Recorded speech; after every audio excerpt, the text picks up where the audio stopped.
So I would like to call upon Dr. Hari Prasad Lamsal sir on the stage. यस कार्यक्रमका अध्यक्षज्यू, सम्पूर्ण साथीहरू, मैले आज अलि फरक ढङ्गले विषयवस्तु उठाउँछु। मलाई चाहिँ बानिया सरले चाहिँ टेलिफोन गर्नुभयो र यो हामीले त एउटा नेसनल कन्फरेन्स गर्न लागेको, सरले एउटा पेपर बनाउनु पर्यो भन्नुभयो। अनि मैले कस्तो पेपरको कुरा गर्ने भनेपछि अनि कार्यपत्र गर्ने सरले विषयमा ल्याउनुपर्छ भन्नुभयो। अनि यसो विचार गरेँ, आज त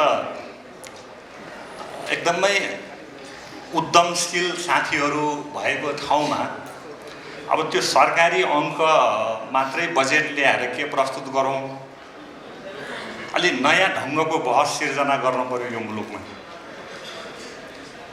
अब जाने बाटो के हुन सक्छ, विकल्पहरू के हुन सक्छ भनेर बहस गरौँ भन्ने हिसाबले मैले चाहिँ आजको कार्यपत्र प्रस्तुत गर्छु। मलाई थाहा छ समय केही ढिलो पनि भइसकेको छ, मैले त्यही धेरै समय लिन्न। र जुन इन्भेस्टमेन्टको कुरा गरिरहेको छौँ हामीले शिक्षामा, र त्यसले के नतिजा ल्याउँछ त भन्ने विषयमा चाहिँ मैले ध्यान केन्द्रित गर्छु। र मेरो विनम्र अनुरोध छ, यो कार्यपत्र कति सम्भव छ अहिले इमेलमा पक्कै पाउनुहुन्छ, पेन ड्राइभमा पाउनुहुन्छ। एकपल्ट हजुरहरू जस्तो यसमा नि हुन त धेरै थरी हुनुहुन्छ, कतिको त मैले कार्यपत्रमा लेखेको छु, जीवनै यसमा लागेको छ। पैसा लाग्नु र जीवन लाग्नु चाहिँ अलिक फरक छ। एकपल्ट हेरिदिउँ, मनन गरौँ, फेरि पर्यो भने कुनै पनि बेला छलफल गर्न सकिन्छ। यो विषयमा चाहिँ मैले विकल्प पनि राखेको छु यो कार्यपत्रमा। नेपालमा शिक्षामा गर्ने लगानीको प्रश्न आउने बित्तिकै लगानी जम्मा दुईटा स्रोतबाट हुन्छ, या व्यक्तिले गर्छ या सरकारले गर्छ। शिक्षामा लगानी गर्ने भनेको हामीलाई लाग्छ, हामी कहाँ बहस के हुन्छ भने शिक्षाको लगानीको कुरा गर्दा निजी स्कुल भन्ने आइहाल्छ। त्यो होइन, निजी स्कुल पछि माध्यमको कुरा हो। लगानी या व्यक्तिको हुन्छ या सरकारको हुन्छ। त्यो व्यक्ति र सरकारले गर्ने लगानीको बिचबाट मुलुकको शिक्षामा तीनटा अवस्था सिर्जना हुन्छ। मैले टपिक्समै त्यही गरेर राखेँ। त्यो व्यक्ति र सरकारले गर्ने लगानीको रिजल्ट के बन्छ त भन्दा, नम्बर 1 शिक्षा पब्लिक गुड्स बन्छ। शिक्षा पब्लिक गुड्स भन्नु र शिक्षा चाहिँ यो कहाँ पर्छ भन्ने फरक विषय हो कि हामीले चाहिँ खालि त्यो मूल विषयमा प्रवेश नगरिकन हामी निजी स्कुलको कुरा गऱ्यौँ अथवा सार्वजनिक स्कुलको कुरा गऱ्यौँ, होइन। नर्वे जस्तो, फिनल्यान्ड जस्तो मुलुकले शिक्षालाई कम्प्लिट पब्लिक गुड्स बनायो। यदि शिक्षालाई पब्लिक गुड्सको रूपमा जानियो भने पढ्न कहाँ जाने भन्ने दोस्रो विकल्प हो, छलफल गर्न सकिन्छ। त्यो गर्न सकिन्छ। त्यसमा चाहिँ दोस्रो, शिक्षामा निजीकरण र शिक्षाको निजीकरण भन्ने चिज चाहिँ फरक। हामी त्यो बहसमा प्रवेश गरेका छैनौँ। मेरो विनम्र अनुरोध छ, शिक्षामा निजीकरण भन्नु के एलिमेन्टहरू प्राइभेट सेक्टरले गर्न सक्छ भनेर ओपन अप गर्न सकिन्छ। शिक्षाको निजीकरण भन्ने विषय चाहिँ फेरि अलग ढङ्गको। मैले यो कार्यपत्रमा लाग्छ, अब हामीले हिजोको दिनमा चाहिँ जुन संविधानभन्दा अगाडि, यो संविधानभन्दा अगाडिको अवस्था एउटा थियो, यो संविधान आइसकेपछिको संविधानमा लेखिएको प्रावधानको अवस्था अलग छ। अहिले हामी चाहिँ यो पेपरको अन्तिममा मैले लेखेको छु, एउटा इटालियन मान्छे त उहाँ मार्क्सिस्ट हो, एन्टोनियो भन्ने चाहिँ मान्छे हुनुहुन्थ्यो। उहाँले के भन्नुभएको छ भने सङ्कट भन्ने के हो भनेर भन्दाखेरि पुरानो भत्कने नयाँ नबन्ने बेलै सङ्कट हो भन्नुभएको थियो। पुरानो भत्कने नयाँ नबन्ने भनेको, त्यसैलाई सङ्कट भनेर व्याख्या गर्नुभएको थियो। अब कतै हामी त्यता त जाँदै छैनौँ। हामी नयाँ व्यवस्था बनाउनु पर्यो शिक्षामा, खास गरी निजी विद्यालयको हकमा। अब पुरानो पनि हुन्न भन्ने, नयाँ नबन्ने भन्यो भने त कतै हामी त्यो सङ्कटमा जान्छौँ कि भनेर मैले त्यो प्रसङ्ग पनि अन्तिममा राखेको छु। अब साथीहरूको हातमा पेपर छ होला, पाउनुहुन्छ। मैले पढ्दिनँ सबै। मैले सुरुवात कसरी गरेँ भने संविधानमा पब्लिक गुड्स भनियो। मेरो विनम्र अनुरोध छ, पब्लिक गुड्स भन्नु सार्वजनिक वस्तु भनेपछि राज्यले प्रोभाइड गर्नुपर्छ भन्ने अर्थ लाग्छ। कहाँ पर्छ भन्ने दोस्रो कुरा हो, मैले अघि भनिसकेको छु। त्यो अरू मुलुकले गरे, तर हामी चाहिँ के गरिरहेछौँ भन्ने मैले बताइराख्नु पर्दैन। पहिलो परिवेश त्यो छ संविधानको। दोस्रो परिवेश विगतको कानुनले हामीले प्रशस्त लगानी गरेका छौँ, व्यक्तिको जीवनै लागेको छ। मैले यसैमा भनेको छु व्यवस्थापन कसरी हुन्छ, केही यही अहिलेकै अवस्थामा पब्लिक गुड्स हुन्छ त बहस गर्नुपर्छ। पब्लिक गुड्स भनेपछि राज्यको तर्फबाट प्रोभाइड गर्नुपर्छ। मैले दोस्रो प्याराग्राफमा त्यो उठाएको छु। तेस्रो प्याराग्राफमा तपाईँ जानुभएको छ अगाडि, तेस्रो प्याराग्राफमा हामीसँग संविधान छ अनि हामीसँग अहिलेको रियालिटी छ। अब मोडल के हो त? अब जानुपर्ने मोडल के त? किनभने यो पैसाकै चक्रमा घुमिरह्यो नि। पैसा त कि व्यक्तिले तिर्नु पर्यो कि सरकारले तिर्नु पर्यो? सरकारले तिरे व्यक्तिले नतिर्दा हुन्छ, व्यक्तिले तिरे सरकारले कम तिर्दा हुन्छ। त्योभन्दा अर्को विकल्पै छैन। तेस्रोमा यो मोडल के बन्न सक्छ त? अहिले पनि अमेरिकाको, बेलायतको, अस्ट्रेलियाको जिडिपीको ठुलो हिस्सा चाहिँ आजको मितिमा पनि शिक्षा उद्योगको रूपमा छ। अहिले पनि ए लेभल कोर्सले विश्वव्यापी रूपमा ठुलो उद्योगको रूपमा लिइरहेछ। आइबी कोर्सले त्यस्तै रूप लिँदैछ, इन्टरनेसनल स्कुल भनेर त्यस्तै रूप लिँदैछ। नेपालको मोडल के हो त? नेपालको मोडल चाहिँ के अहिले कुनै विकल्प छ अथवा बन्द गर्ने हो? के हो त विकल्प? छलफल गरौँ। तर मैले मेरो आफ्नो धारणा चाहिँ हजुरहरूलाई यहाँ राखेको छु।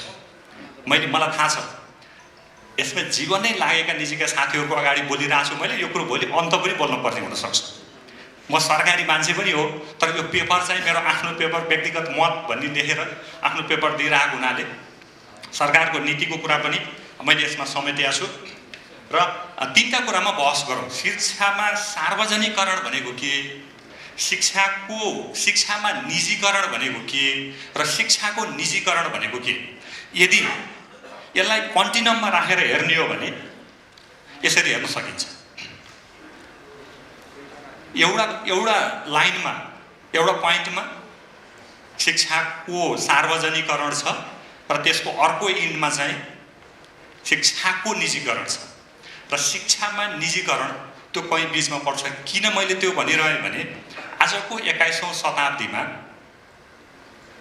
सबै कुरो पब्लिक मात्रै हुन्छ भन्न पनि सम्भव रहन्छ। ल फीमा गरौँला अरे, मेटेरियलमा गरौँला अरे, घरमा प्यारेन्ट्सले लैजाने पत्रिका पनि फरक क्वालिटीको हुँदो रहेछ के। एउटा क्यालिफोर्निया युनिभर्सिटीले एउटा रिसर्च गरेको थियो। त्यसमा घरमा जाने पेपर कस्तो हुँदो रहेछ भने अलिकति राम्रो कमाइ भएको मिडल क्लासभन्दा माथिको परिवारले किन्दाखेरि अब द इकोनोमिस्ट पत्रिका किनेर लाँदो रहेछ घरमा। कम आम्दानी भएको परिवारले चाहिँ त्यो रेलवे प्लेटफर्मको बाहिरपट्टि त्यो विज्ञापनले भरिएको त्यो फ्रीमा पाइने पत्रिका लाँदो रहेछ। अब हेर्दा त अब त्यो पत्रिका नै हो, तर त्यसले दिने मेसेज चाहिँ फरक रहेछ। त्यो इकोनोमिस्ट पत्रिकामा पाइने कन्टेन्टको कुरा र त्यो फ्रीमा पाइने पत्रिकाकोमा, किनभने बच्चाले त घर लसी हेर्छ नि त, त्यसलाई त रोक्न सकिँदो रहेछ। स्कुल बराबर बनाए पनि, फी बराबर बनाए पनि त्यो चाहिँ रोक्न त गाह्रो रहेछ। घर पनि एउटै पढ त भन्न सकिन्न। किन? उपभोगका वस्तुहरू घरमा हेरेर टेलिभिजन कार्यक्रम फरक हुन्छ भनेको छ त्यो स्टडीमा।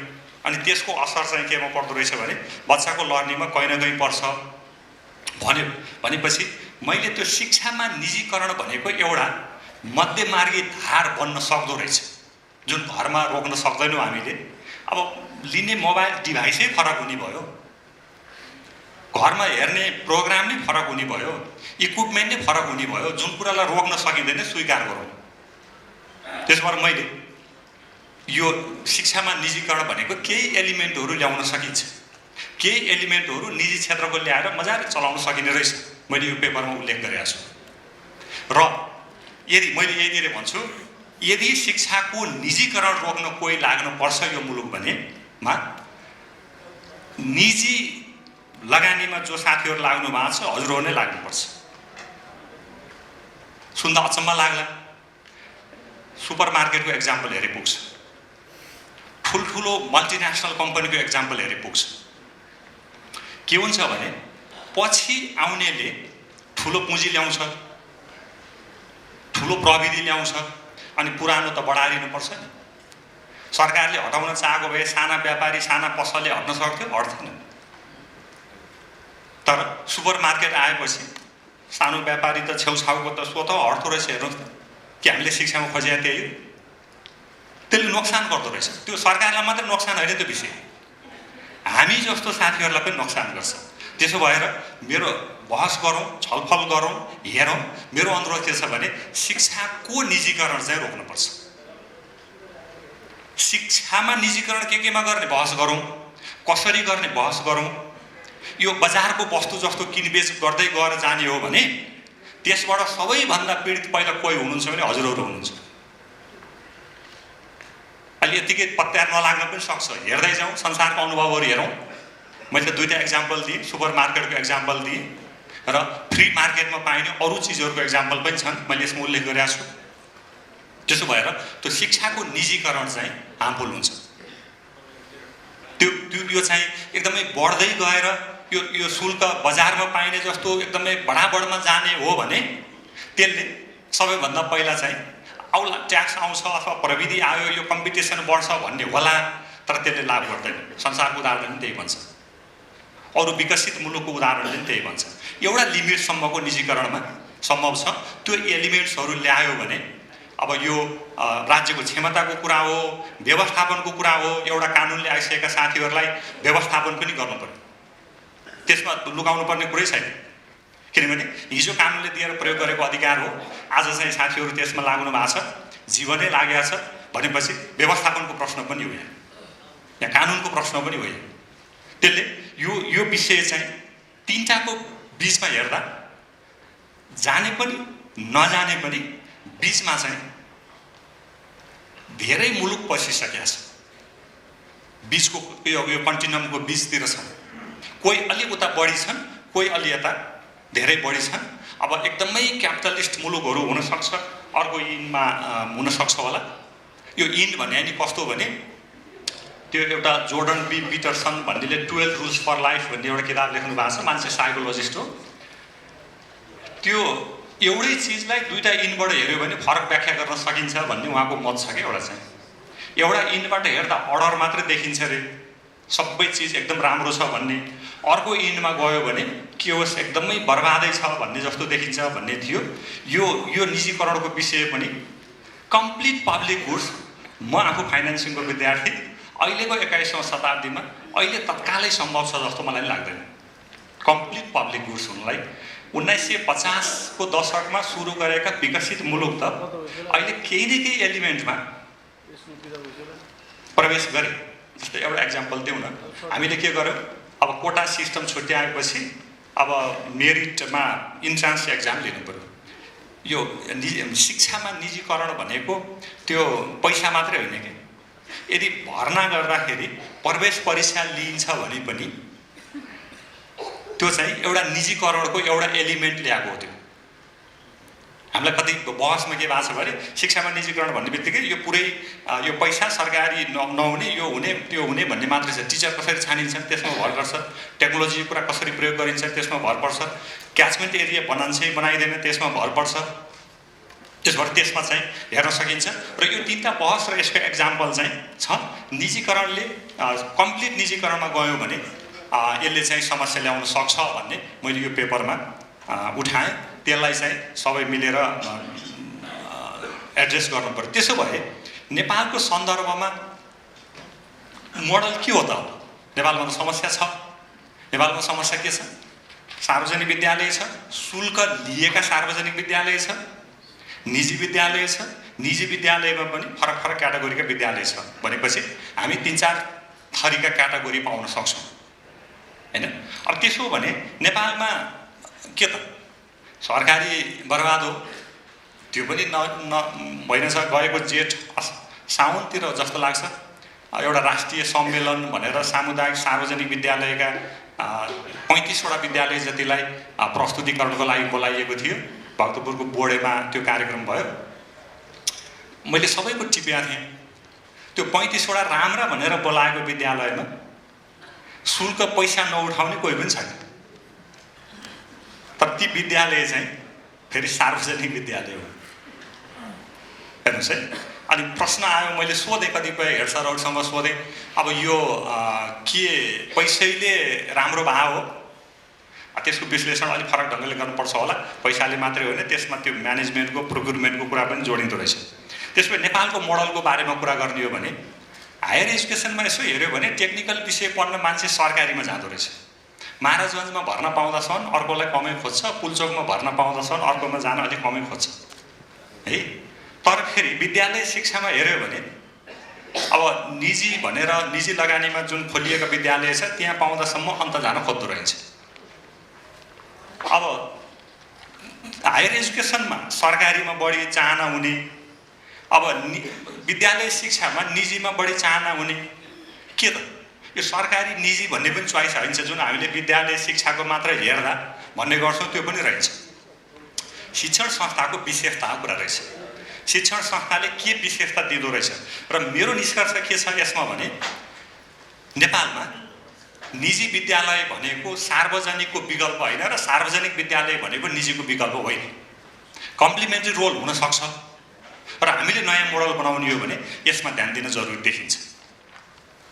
किन हेऱ्यौँ त हामीले महाराजगञ्जमा पाउँदासम्म अर्को नरोज्ने, पुलचोक पाउँदासम्म अर्को नरोज्ने, यतातिर हाम्रो अर्को विद्यालय शिक्षामा पाउँदाछन् सरकारी नरोज्ने भनेपछि त शिक्षण संस्थाको विशेषता हेरेर अभिभावकको चोइस बढ्ने रहेछ। भन्यो भने यदि शिक्षण संस्थालाई राम्रो बनाउन सक्ने हो भने त दुईटैमा जान सक्ने देखिँदो रहेछ भन्ने यहाँ चाहिँ हेऱ्यो।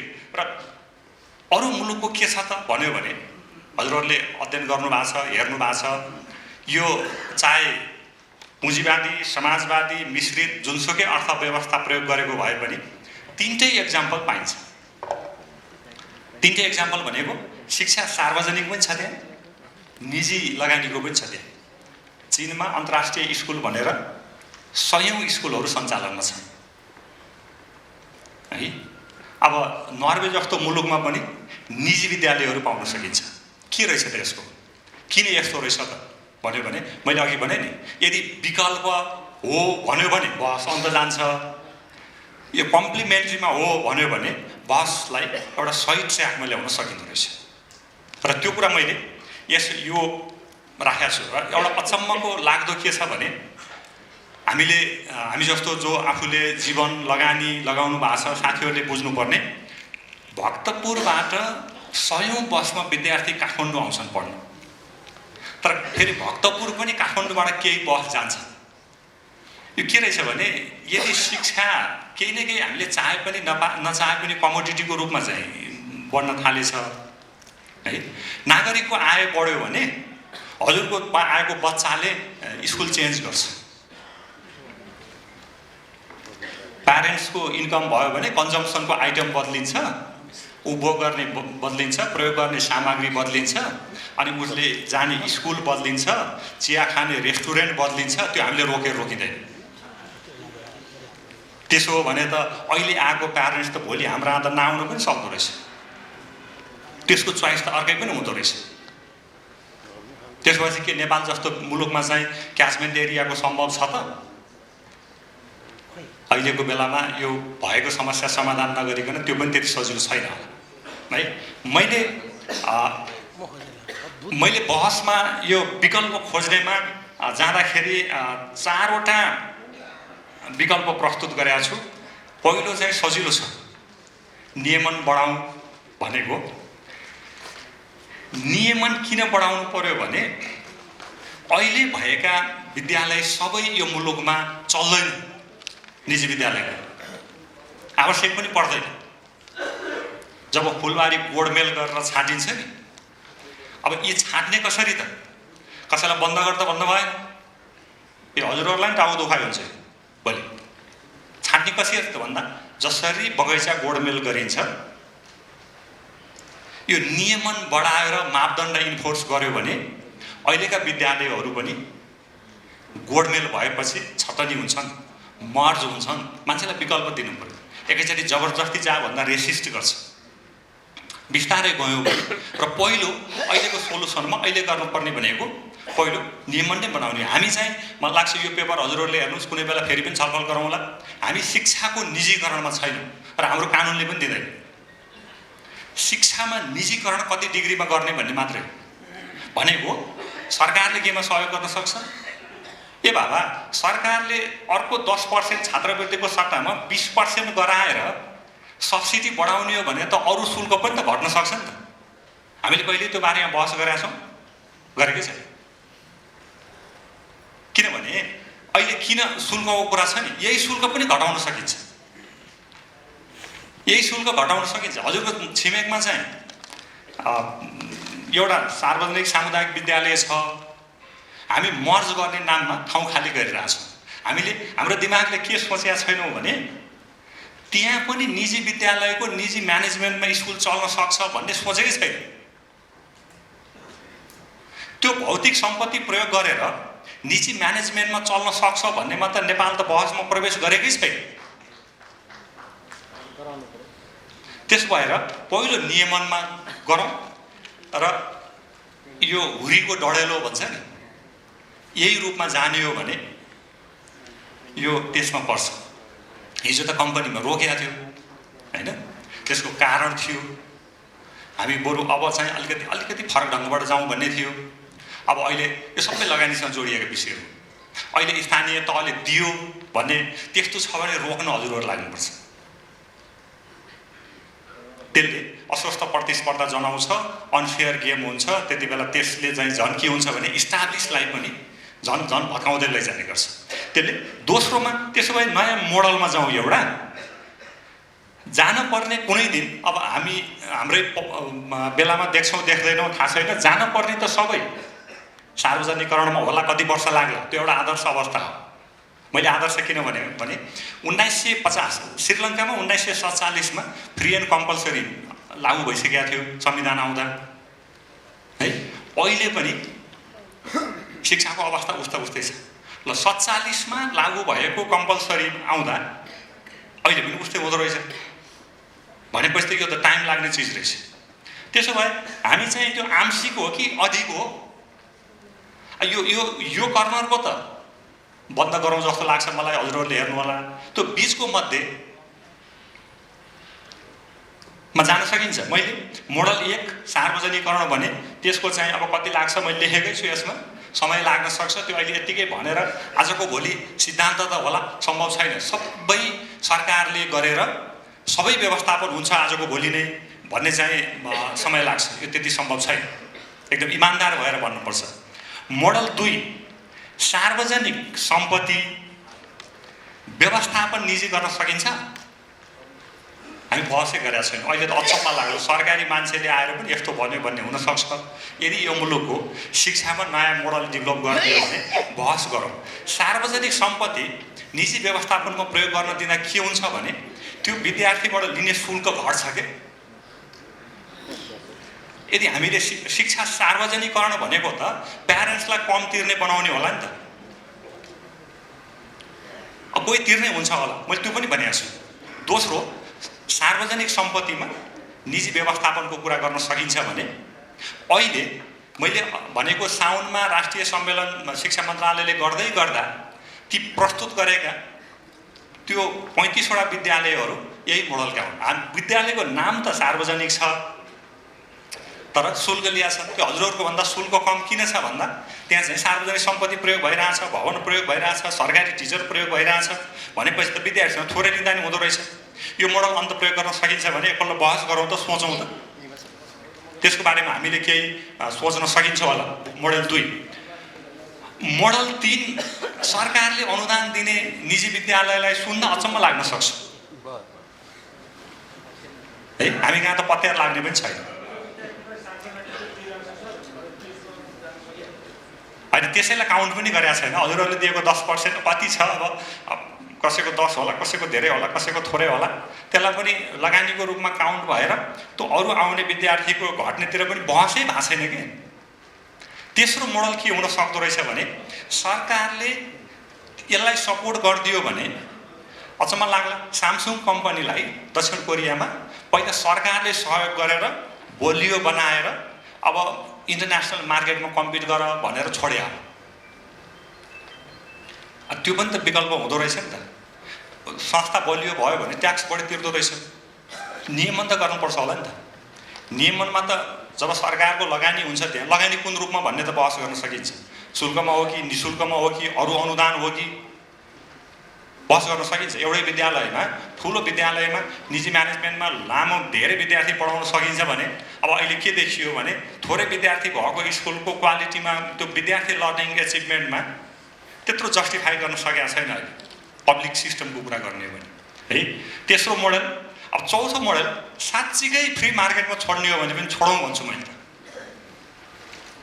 छोडौँ प्यारेन्ट्सलाई ट्याक्स लाउनुपर्छ त्यसमा हजुरहरूको पनि सहयोग गर्नुपर्छ चौथो मोडल त्यो हुनसक्छ सरकारको काम धारामा सफा खानेपानी सप्लाई गर्ने हो कि त्यति हुँदाहुँदै पनि कसैले बोतलको पानी किनेर खान्छु भन्छ भने ठिक छ खानुहोस् यो बापतको यति पनि तिर्नुहोस् भनेर यो बहस सुरु गरौँ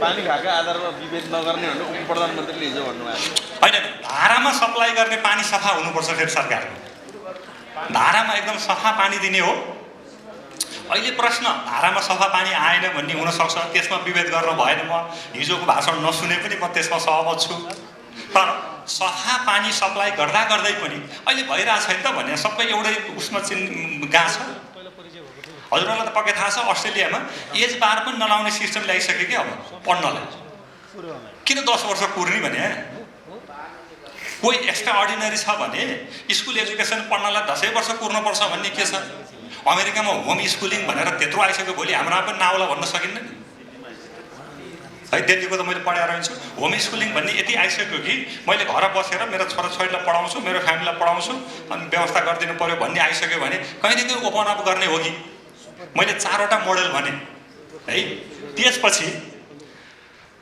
अब मैले अघि भने सार्वजनिक विद्यालयहरूको पनि द्वैत भयो कि यहाँ अब नाम सार्वजनिक छ मैले 35वटा स्कुलको त एक्जाम्पल दिएँ शुल्क लिएको छ त्यसलाई सफ्टमा कि सार्वजनिक निजी अथवा सफ्ट निजीकरण अथवा केही भनौँ बरु त्यसको असर कहाँ परिरहेछ भने छात्रवृत्तिमा परिरहेछ के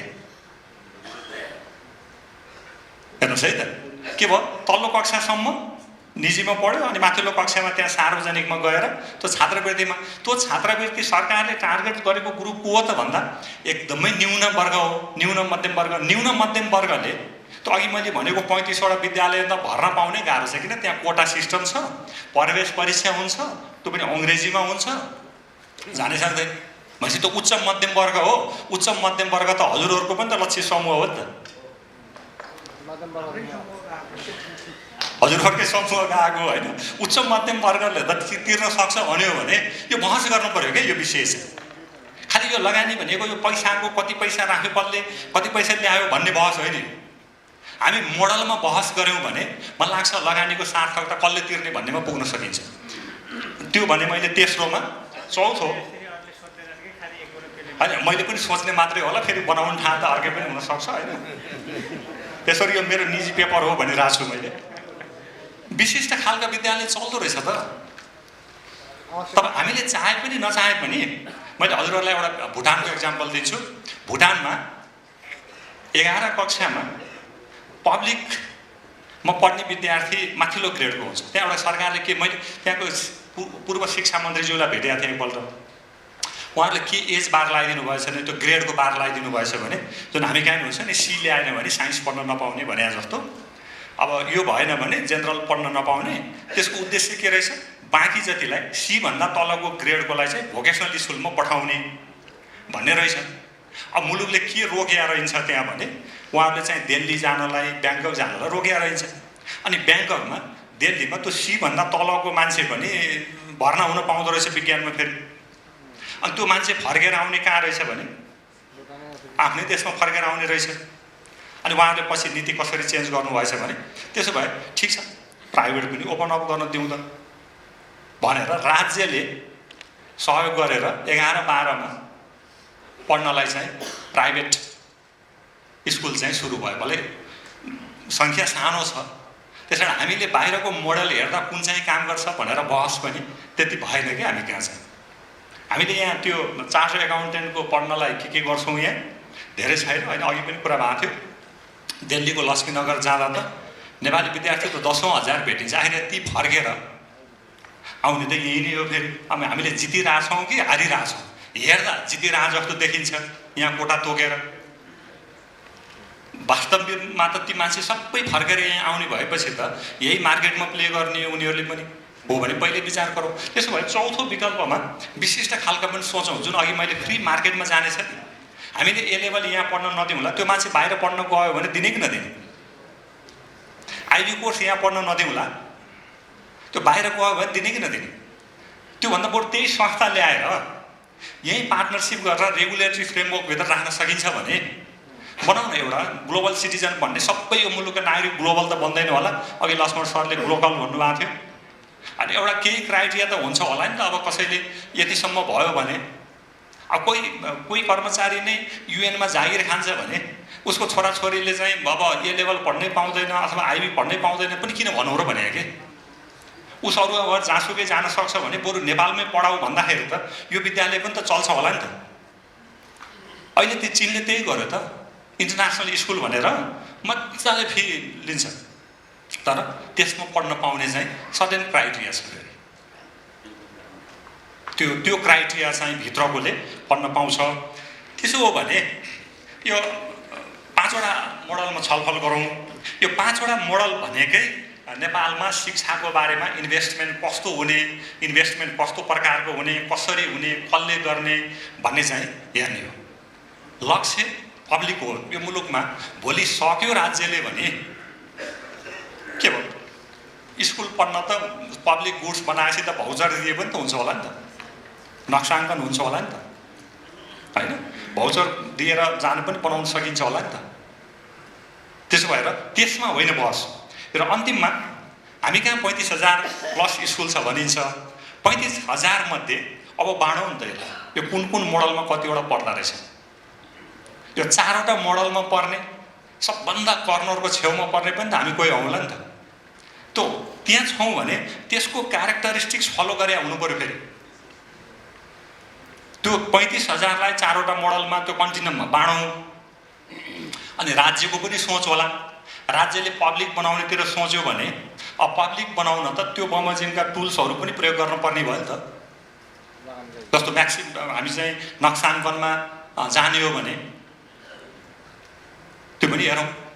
त्यसो भएर मेरो विनम्र अनुरोध के छ भने म सरकारी मान्छे है, हजुरहरू यसमा जीवन नै लगाएको, लगानी नै लगाएको, यसलाई पहिला नियमनको पाटोबाट बलियो गरौँ। नियमन भनेको सरकारले मात्रै गर्ने हो भनेर यो हजुरहरूलाई पनि फाइदा गर्दैन। त्यो अचम्मको छ। अघि मैले भने नि, अहिले देख्दा जितिरहेको देखिन्छ, हारिरहेको हुन्छ। यो अनावश्यक भिड जम्मा भयो भने हजुरहरू नै हारिरहेको हुन्छ सरकारभन्दा पहिला। त्यस कारण नियमनलाई बलियो बनाऊ, विकल्प खोजौँ र कसरी तिर्न सक्दो रहेछ भनेर जाने गऱ्यौँ भने मलाई लाग्छ नेपालको निजी जुन अहिले हामीले निजी विद्यालय भनेका छौँ त्योभन्दा अगाडि यो मोडलमा बहस गरौँ। 35,000 स्कुलमध्ये कति कुन ग्रुपमा पढ्न सक्दो रहेछ हेरौँ। अनि त्यसमा बहस गरेर गइयो भने मलाई लाग्छ नेपालको इन्भेस्टमेन्टको प्याटर्न, स्कुल एजुकेसनको फाइनेन्सिङको बारेमा चाहिँ हामी एउटा सोलुसनमा पुग्न सक्छौँ। अन्यथा एन्टोनियो ग्राम्स्कीले भने जस्तै नयाँ पनि नबनाउने, पुरानो भत्काउने हो भने सङ्कट सिवाय केही हात लाग्दैन। त्यस कारण मेरो आशय त यो पढिसकेपछि मलाई एउटा जिज्ञासा छ। यो एउटा जस्तै शिक्षामा चाहिँ ओपनली विद्यालयहरूलाई जुन प्रालीहरूलाई बन्द गरिएको छ, अहिले प्राली नहुने ट्रस्टमा जाने भनिएको छ, त हामीले के देखेको छौँ भने प्रकृतिमा पनि असारमा पानी पर्छ, चैत वैशाखमा त्यो तपाईँको सीमाकृत वर्गका दलितहरूले के गर्छन् भने त्यो छेका लगाएर पानी चाहिनेलाई छेक्छन् पहिले, अनि सानाताना स्कुलहरूलाई फिडर स्कुलहरूलाई समाप्त गर्छन्, अनि 4-5 वर्षभित्र यो लिडर स्कुलहरूलाई पनि समाप्त गर्ने यो ठुलो स्ट्र्याटेजी त होइन सरकारको जस्तो लाग्छ मलाई। One more question, please. Here.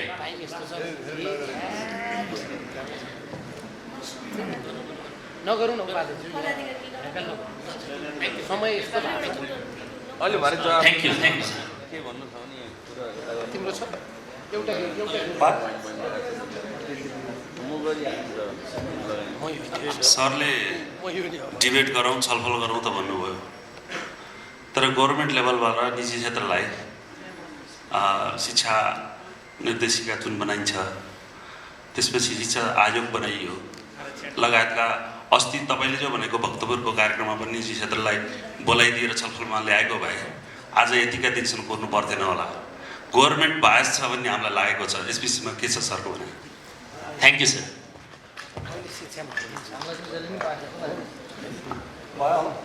अब यस्तो भयो, फेरि यो रियाक्सनमा त पस्ने कि नपस्ने त्यो ऊ जस्तो लाग्छ कि त्यो महाभारतको संवाद जस्तो। मैले धेरै ठाउँ भने पनि गर्छु, महाराज मैले जुन भन्न गइरहेको छु हजुरलाई चित्त बुझ्दैन, हजुरले जुन सुन्न चाहनु भएको छ मैले भन्न सक्दिनँ भन्ने।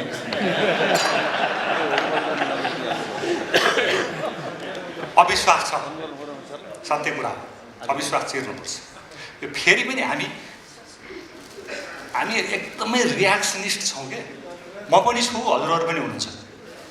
त्यसले मजा त आउँछ तर सल्युसन दिँदैन। त्यसले रियाक्सन हुँदा एकदमै त्यस्तो पढ्दा, मिडिया पढ्दा, पत्रिकाको हेडलाइन पढ्दा कस्तो आनन्द आउँछ हेर्नुहोस् त। हिजो कान्तिपुरमा लेखेको चाहिँ पढ्दा एक थरीले वाह भनिरहेको छ, अर्को थरीले बर्बाद भनिरहेको छ, त्यो मजा आउने हो, रियाक्सन हो त्यो। त्यसबाट माथि उठाउँ भन्छु मैले। हामी अहिलेसम्म सोल्युसन नआएको अविश्वास भयो।